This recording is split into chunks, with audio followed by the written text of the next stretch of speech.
The views expressed and the opinions given by the individual host, guest, random reptoid, or chupacabra may not necessarily reflect those of AM 950 Radio, its affiliates, or its sponsors. Now, it's time to step into the unknown. The best of GhostBox Radio with Greg Bakun.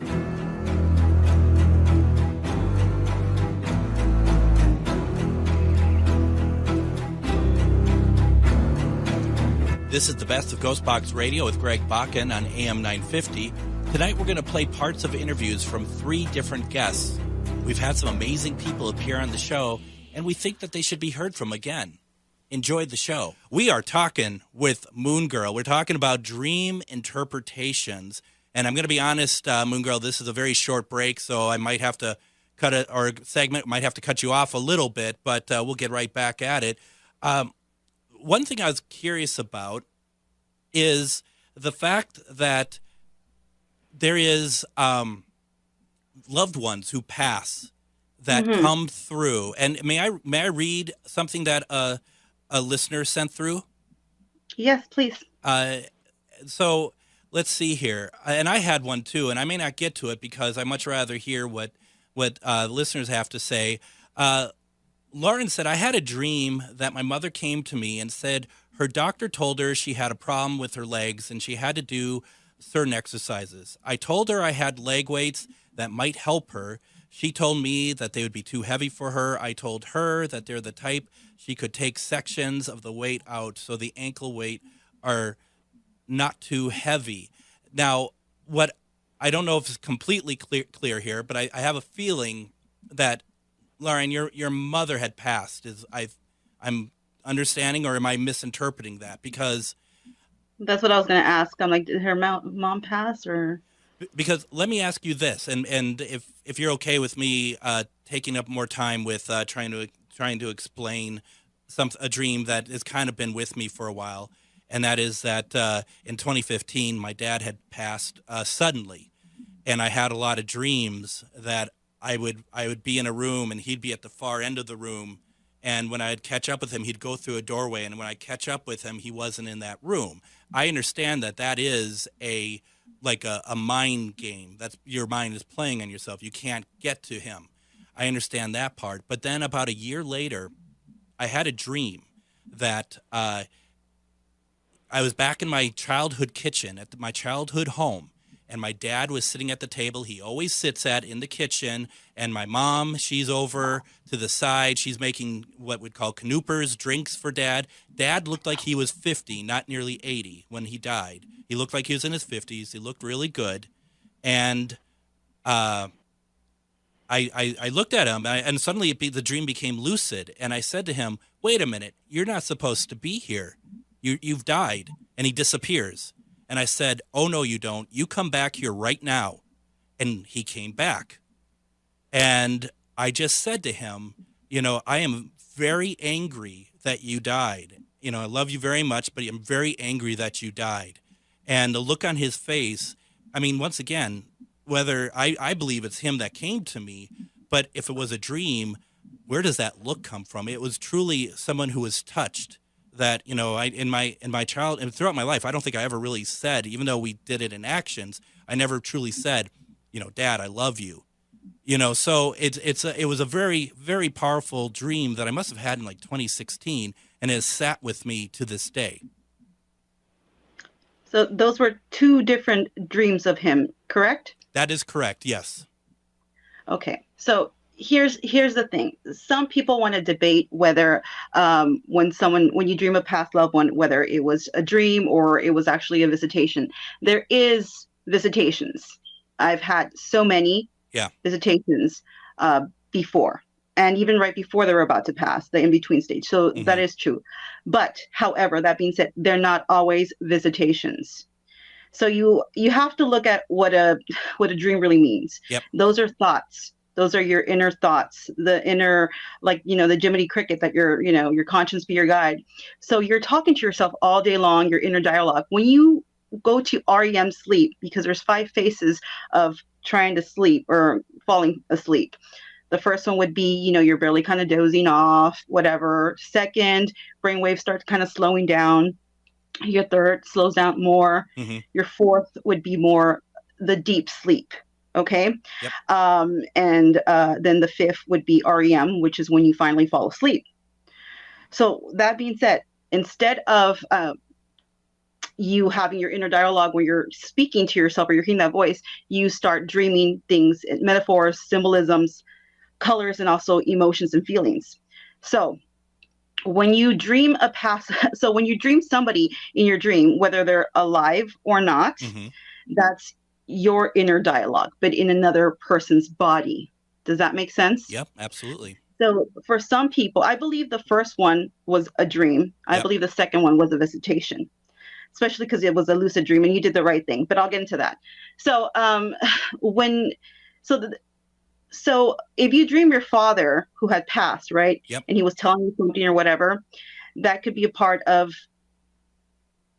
you a part of him that you carry with you. In other words, like, how they say, okay, you're just like your father or whatever, or you like coffee like your father.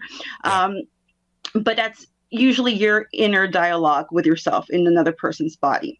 Now, when it comes to, okay, I can kind of like do it this way.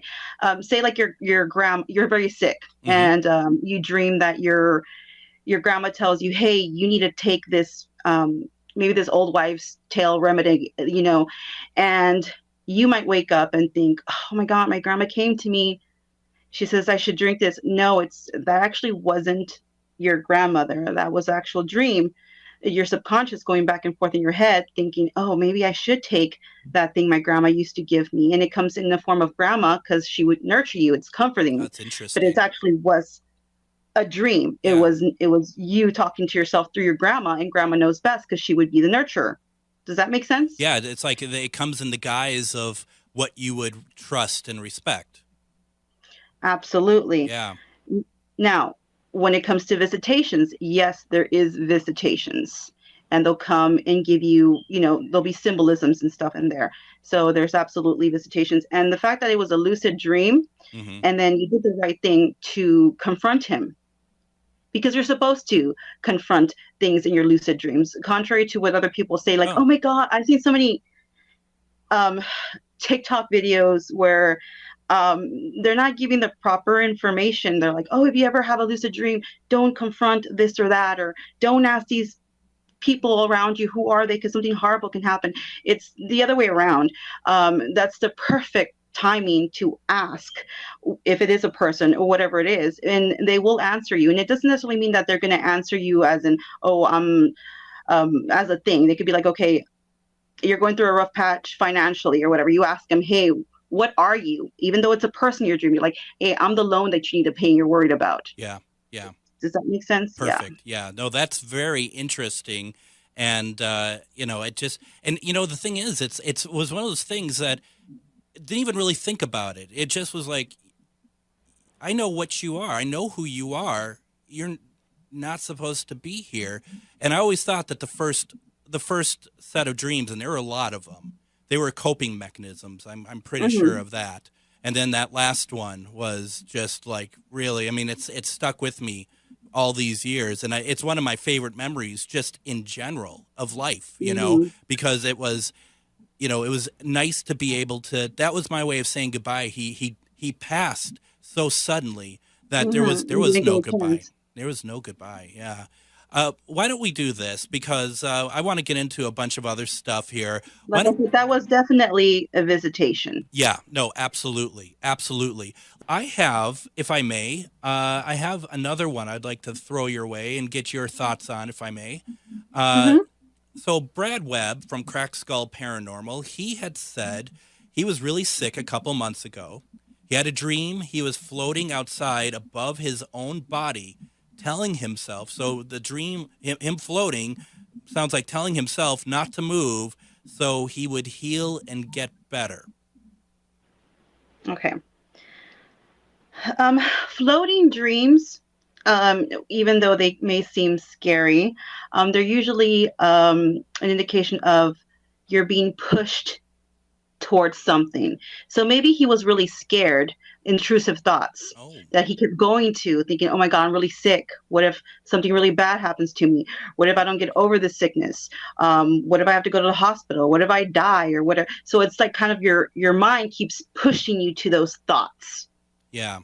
Oh, that's really interesting. And I don't want to speak for Brad, but I would think that, depending on how sick you are, Absolutely. Yeah. that would be perfect for that.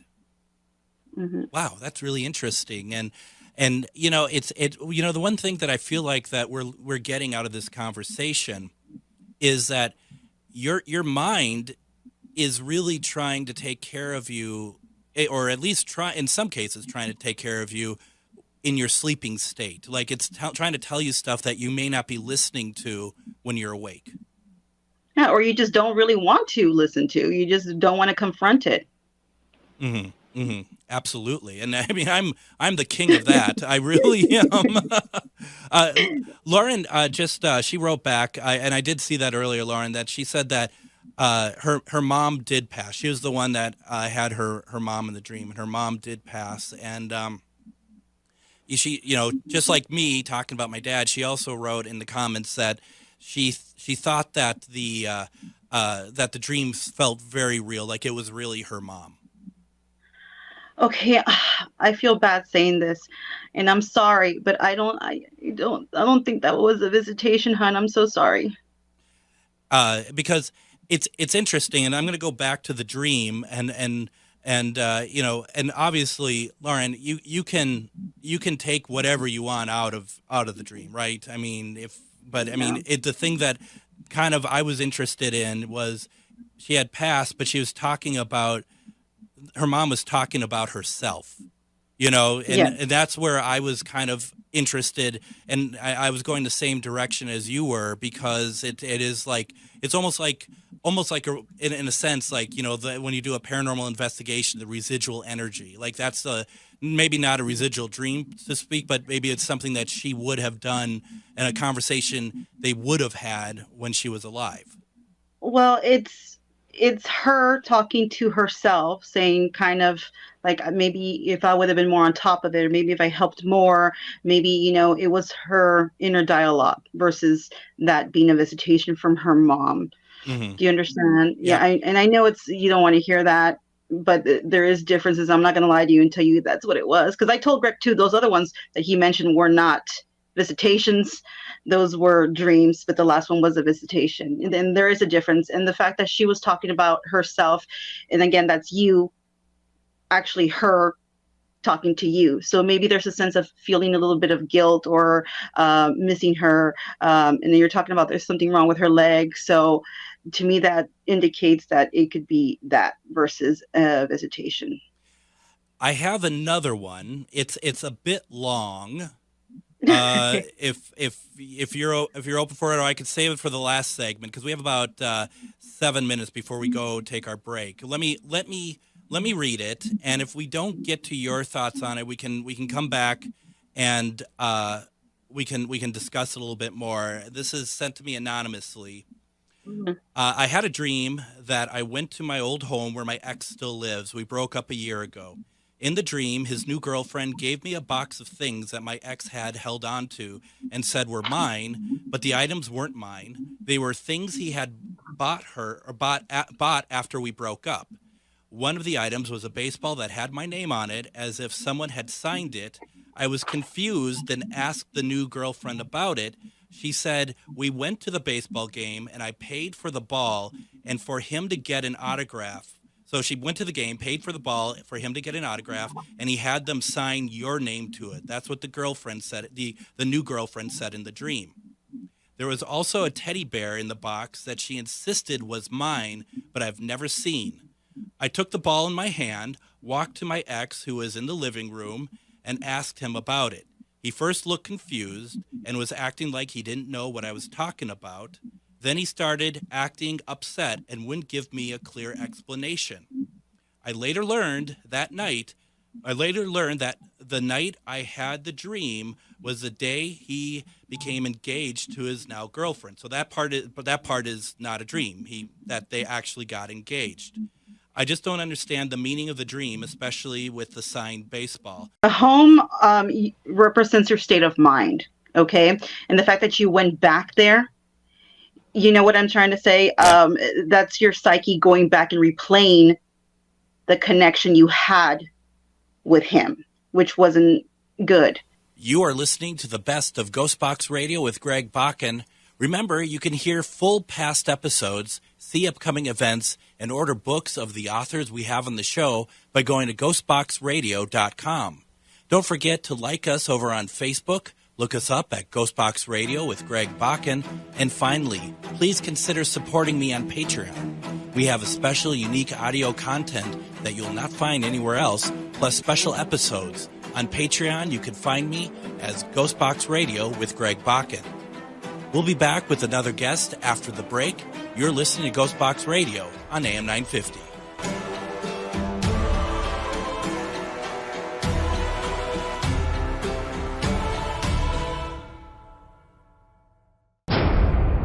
The best of GhostBox Radio with Greg Bakun. Our guest today is Donald R. Schmitt, Witness to Roswell, 75th Anniversary Edition, Unmasking the Government's Biggest Cover-Up, co-written by fellow researcher Thomas J. Carey.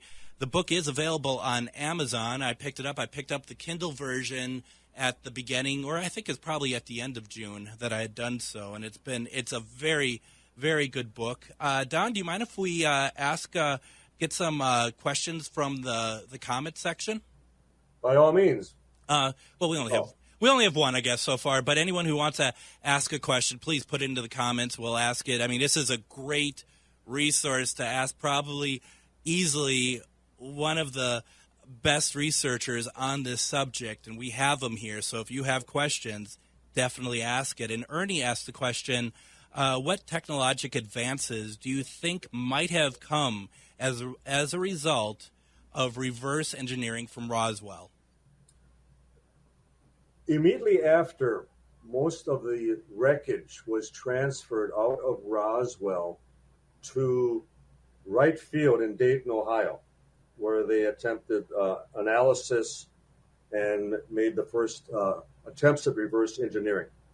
We learned through recovered Freedom of Information Act documents that Wright Field, which would become Wright Pat within a number of months, had contracted Battelle Institute just down the road in Columbus, Ohio, with the assignment of developing self-healing metal.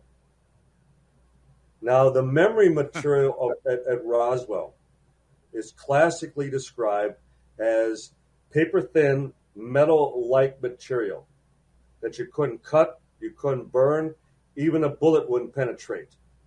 But you could fold it, you could crease it, you could crumble it into a ball. And each and every time you would place it down, it would unfurl, it would unravel, it would flow like water as it would assume its original shape and size. So in other words, it possessed perfect memory. It was self-healing metal, so to speak. Wow. So here you have Wright Field contracting Battelle, one of the major laboratories in the world at that time, to develop that very metal alloy.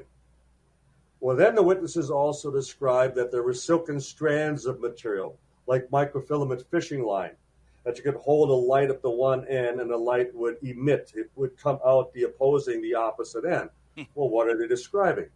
It's fiber optics. Fiber optics, absolutely. Yet fiber optics wouldn't be developed for another 23 years, around 1970. But it doesn't mean that it wasn't the impetus, that it wasn't the origin of such, technology. So I know other things have been speculated, but I have to go by what the eyewitnesses describe as far as actual materials. And so they describe memory materials, and they describe, by all accounts, fiber optics. So those would be the two as far as specific materials that may have indeed been reverse engineered at Roswell. And what amazing pieces those would be. I guess the thing is, like, and I don't expect you to know this or anyone really to know this, but I mean, what I mean, it'd be interesting to know, such a advanced craft. I wonder what caused it to crash in the first place. Mm-hmm. We've been able to document, Greg, that there was a severe lightning storm the very night in question. The crash took place late evening of July 2nd, 1947, between 11:30 in the evening. And based on the Stallion Weather Network, we secured the documents. There was a severe thunder lightning storm that came off of the Capitan Mountains to the west at that very time. And as a result, even the ranchers would describe that between the thunderclaps, they heard what sounded like an explosion. So one theory is that it was struck by lightning. Okay, fine. Mm-hmm. We can't prove that. The other is that it was a internal malfunction, that something happened to disable this craft. The other thing, which I generally turn a deaf ear to, but I've had a radar engineer, formerly with the CIA, who I interviewed last year, and he resurrected as far as my need to research the possibility that it was radar.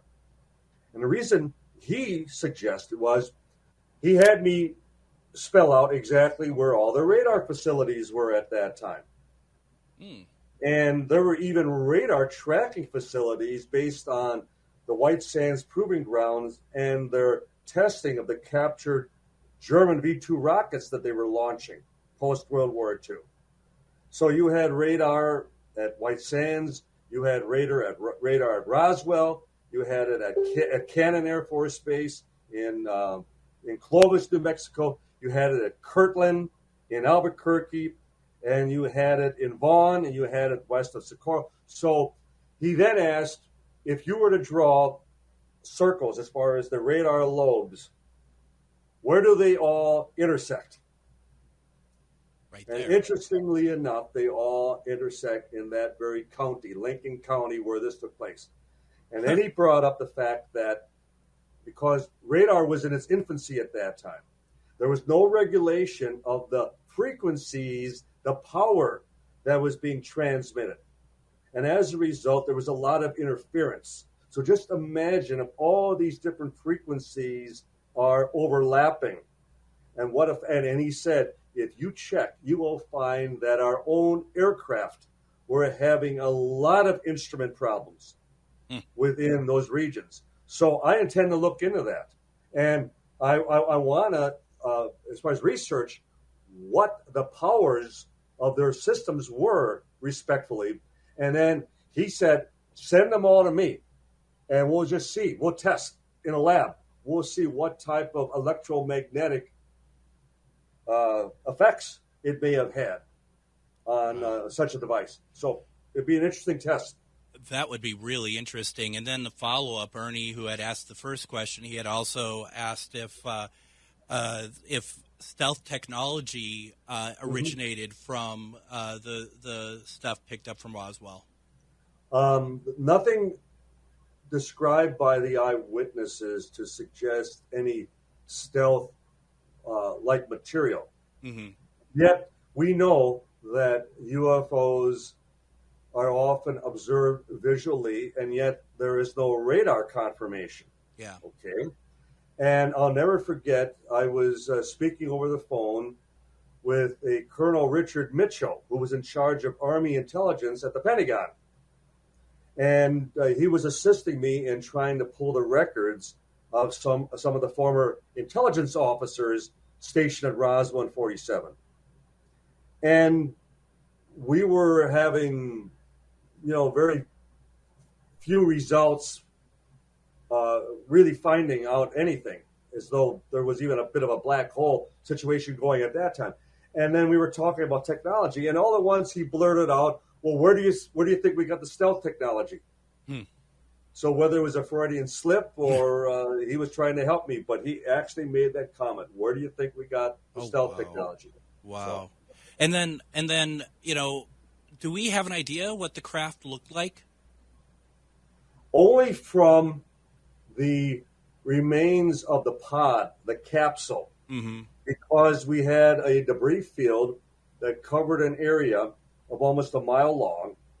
And then you had a final impact site about 25 miles from there, 35 miles north of Roswell. And it was described egg-shaped, about the size of a Volkswagen Beetle. Wow, so was this the internal cabin, like an escape pod? Sure. We can only speculate, but we have them, so I guess it's hardly a stretch to even question that they might have had them even at that time. I mean, if they're going to be more advanced and be able to travel through great distances, it seems not unreasonable to think that. We're talking with Donald R. Schmitt, co-author and researcher to the book Witness to Roswell, Unmasking the Government's Biggest Cover-Up. We've been talking about this is the 75th anniversary of this. If you have any questions, please put them. If you're watching us on a Facebook Live or Twitter or YouTube, please put a question in. I'll be happy to ask that to Don. The million-dollar question for me, though, is the talking about the bodies, the alien bodies. What was recovered? There were 4 bodies recovered, and 2 of them were about 2.5 miles east-southeast of the debris field, atop a bluff that we call the D. Proctor site, because he was the one who identified that location. Sure. And whether the bodies were sucked out from the decompressurization of the craft or the percussion of the explosion, again, who can tell? But 2 bodies atop that bluff, and then at the impact site, 2 additional bodies and a survivor. We have both military and civilian eyewitnesses to the survivor, not only at the impact site, but also transported back to the base, the gate that they came through, the hangar that the bodies and the survivor were taken to, and then the base hospital, and then the way they were all loaded up and taken to Wright Field. I can tell you even the 2 flights and the 2 B-29 bombers, one was called, one was actually a C-54, I should say. That was piloted by O.W. Pappy Henderson, and the other was a B-29 called the Straight Flush, which was piloted by Colonel James Eubanks. And so I can even tell you their destinations. One flew directly to Wright Field, and the other to Carswell Army Airfield in Fort Worth.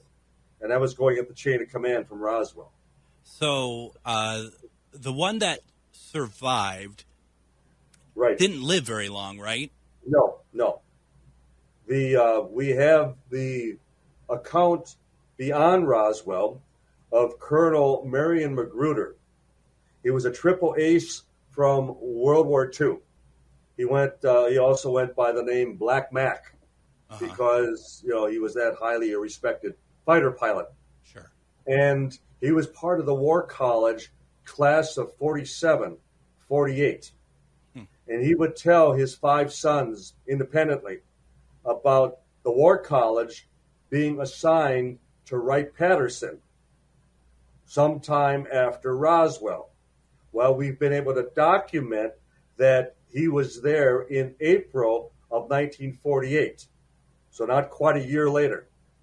And according to Magruder, what he told his sons was they were not only permitted to handle the memory material from the crash, but they were then taken to a darkened room. The lights came on, and then within a glass-walled area was the survivor. He was sitting there on a chair, and he said his heart just went out to it because he could sense that we were treating it like a guinea pig. Treating it poorly? That we were testing it and probing it and injecting it and whatever else, our medical doctors could, devise as far as some form of testing. And it was his information that it did not live much longer thereafter. Do you think it died because of us? That was his impression. Oh, that wow. he felt that it died as a result of all of the almost laboratory brutal, the testing that had no. You would think for a unique specimen, for something, again, the first visitor potentially, and that you would take every measure to keep it alive. Absolutely. How that's disgusting, quite frankly. Let's but it is human nature, isn't it? Totally. You're absolutely right. Science is first. We go for the science, yep, as opposed to the humanity. Ask questions later, bring in humanity afterwards. Yeah, right. Absolutely. Right. Like I said, we are talking about Roswell tonight, and this is quite the conversation. And Don, I mean, I'm getting a lot of comments in the comment section. People are just like, this is just sad to hear about, what happened. I mean, obviously you're feeling the same way. I'm feeling the same way. And you bring up a very good point. Not that it makes it any better, but the fact is that, this is, in a sense, whether we like it or not, this is what the military was there for at that period of time. And as you even brought up, all of the circumstance around why even covering up Roswell. You are listening to the best of GhostBox Radio with Greg Bakun. Remember, you can hear full past episodes, see upcoming events, and order books of the authors we have on the show by going to ghostboxradio.com. Don't forget to like us over on Facebook. Look us up at GhostBox Radio with Greg Bakun. And finally, please consider supporting me on Patreon. We have a special, unique audio content that you'll not find anywhere else, plus special episodes. On Patreon, you can find me as GhostBox Radio with Greg Bakun. We'll be back with another guest after the break. You're listening to GhostBox Radio on AM 950.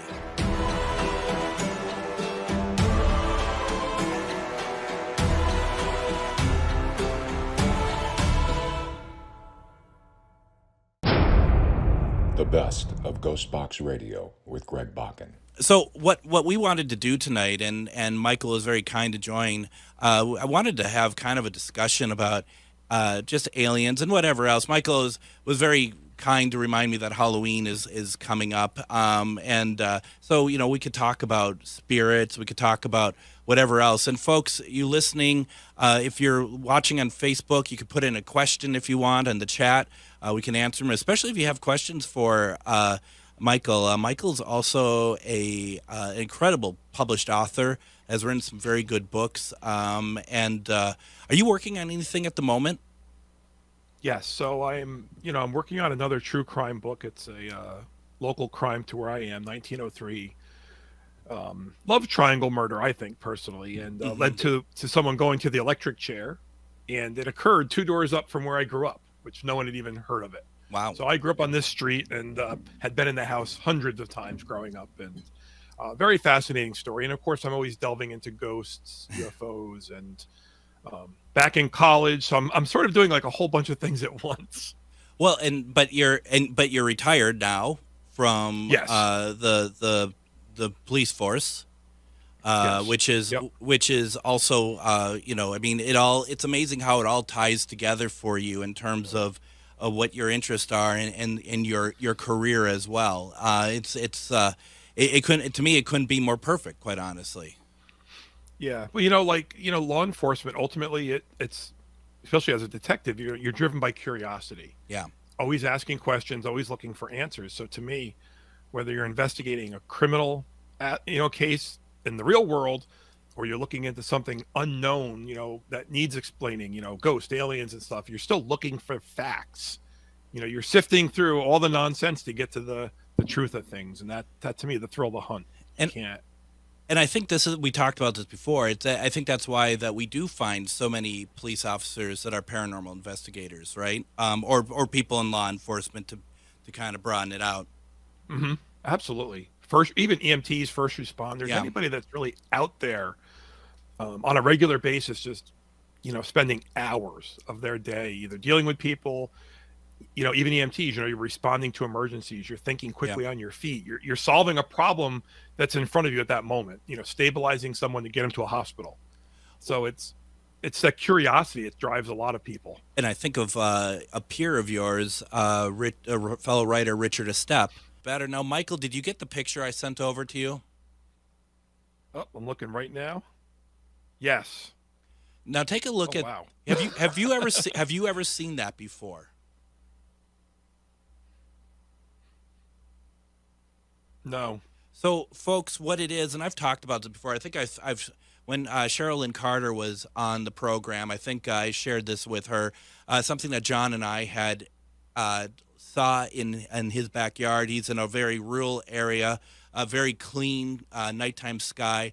If I had time, I'd put it up on the screen for everyone to see. But for those who want to know, it's basically a circle appears in the sky, and then ships come out through it. And what we had seen was the circle in the sky, if you will, and then a ship come out, and it drops, and it moves forward, and right away another one comes out and drops and moves forward. And John and I probably seen, what, John? Literally like 70 of them. We just sat there and we watched and we watched and we watched, and we just stopped watching. It was still happening. And people are like, well, that's Skylink. That is not Skylink. That is absolutely not Skylink. So it was very strange. And then when I saw that picture on Facebook, someone posted that. Yeah, John says we stopped counting. That's totally the case. When I saw that picture, I sent it over to John. I'm like, does this look familiar to you? And he's like, absolutely. So, Michael, that I wanted you to see that. It's crazy. It is truly crazy. Yeah, that's And how many ships did you see coming out? I thought we saw like nearly 70 of them, but like John said, we stopped counting. I mean, it's almost like we got bored with it because it's just like, gosh, does this not end? I mean, it just kept coming out and coming out. And it's like, where are these ships going? On a very on a tangential point, John's like well over 70. Okay, I'm happy to hear. I'm glad I'm not like inflating numbers over here, but. Also, in that area where he lives, and I'm not going to say where it is because no one, that's his business where he lives. But there was a UFO sighting the night before, and it made it into the local email group or chat group or whatever else, and there was pictures of it. And then when they went to go look, like John and his wife Chris were going to show me it, they saw that the picture had been removed from the group. So it's like, okay, well, and that could just very well be that they debunked it and they thought, well, this is silly, and they took it off. I mean, it doesn't necessarily mean it's the X-Files, but it's also very interesting. It all kind of happened at once. Right. So that's a fascinating. I would like to learn more about that, actually. I've heard accounts where they come out of what appears to be clouds, but never like what that drawing that you just sent was. I'm going to be sending that to my friend Linda tomorrow. I'm like, hey, yeah, what do you think? Have you heard of this? Now, it's interesting that you bring up clouds. So my friend Robert, who actually rents my basement, he came home yesterday, and he's just like, I got to tell you what I saw. And he's driving in St. Michael, which is where I live, and he saw this massive, I think he said like kind of a cloud that was just thin and straight up and down, and it like emulated light from it, and it was moving, but it was moving very, very fast, and it moved so fast, and it was a very cloudy day yesterday, and it moved behind another big cloud, and he said that big cloud reminded him of like the cloud that would precede the ship in Independence Day. Okay. But it moved behind it. Where in Independence Day, you saw the cloud and then the ships would come through.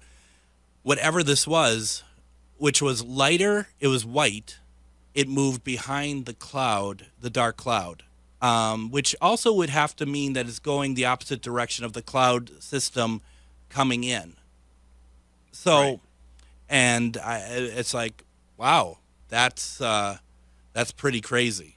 once again, that's I don't have an answer for it. And he said it moved so fast he couldn't get like video of it.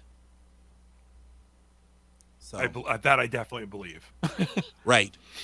And for all we know, it could be, and I'm not doubting what he says, but for all we know, it could be light on a plane that creates some sort of like, because it's partly cloudy, it's sunset, anything can happen. But he's a pretty smart guy, so for him to be like this was happening, and I don't have an answer for it, and for someone he certainly believes, but he's not easily susceptible, say like I could be, so I mean, right. I took it as being something very worthwhile to kind of consider. And I should actually go to the St. Michael Facebook pages and see if anyone else had talked about it, in the community pages and stuff. See if anyone else had mentioned it. I'm going to do that actually. Linda Judd had a question for you. She wanted to know if you think that MUFON is the organization who can help answer questions of folks who have been abducted. What are your thoughts on MUFON, I guess? Yeah, I think MUFON, is one of those groups. They have standards, they try to adhere to. I know just to be an investigator of those, you have to go through their selection process. Yeah. Not anybody can just, join MUFON tomorrow and be like going out interviewing potential abductees the next day. Yeah. They try to protect their name and their reputation. So I don't think any one organization or person is going to solve anything. It's going to be really the collaborative work of a bunch of people, whether it's me, yourself, MUFON and other individuals and groups out there. But MUFON is definitely in a great position because they are national, they are large, and they do have a great network of people. So they're able to connect people who ordinarily may not necessarily talk to one another. Yeah. Which, networking. So, again, MUFON is definitely a great resource, and they're going to come up with, I think, they're going to be a key to answering a lot of the questions. Unfortunately, I don't know how many of these answers we're going to have in my lifetime, your lifetime, or potentially, how many lifetimes. Well, and that's a good question. What do you think of that congressional committee? Do you think that was a step forward or a smokescreen, or what are your thoughts on that? I've grappled with this since it became out because, on one hand, I think that the government has to know more than they're letting on. Yeah. Even if they're not necessarily great at keeping secrets all the time, but something like this, if truly the government was in possession of UFO technology, including potentially wrecked craft or biological remains, I can see where that's going to be a very well guarded secret.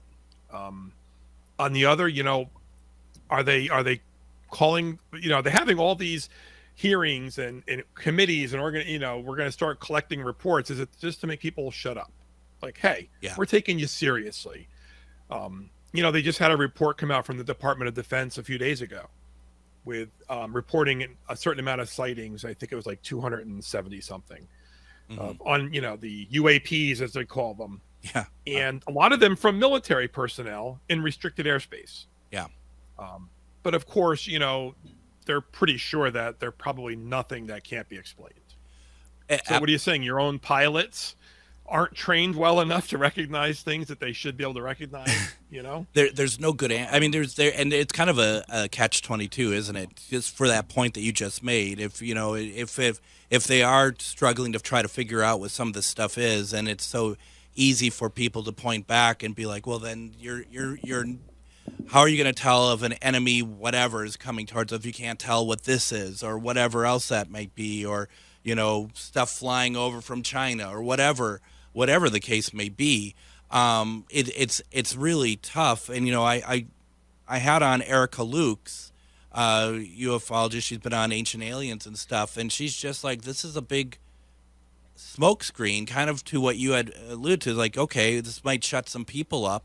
And I'm like, well, what do you think of how the next hearing is going to be? And she's just like, what next hearing? She's like, I'll be very surprised if they all get back together again. I mean, they did something. And, she also had mentioned the idea of, Jeremy Corbyn and George Knapp, who are the two that kind of are the outsiders who were pushing to get this going and stuff. She calls it a weaponization of this information of aliens, that, weaponizing this information, weaponizing the government in terms of what UFO is, and almost maybe even trying to cause some sort of, maybe a panic attack or something about that. Once again, they don't call it politics for nothing, right? Politics is all about what is the shell. What is the shell that actually has the real information underneath it, right? And I think that's a good point. I think if you create enough chaos and questions, no one really knows what the truth ever is. No. So, deception, disinformation are classics throughout history. People have used it. We used it to great effect in World War II. We had the Germans convinced we were going to invade, France through the Pont de Calais with a fake army headed by Patton.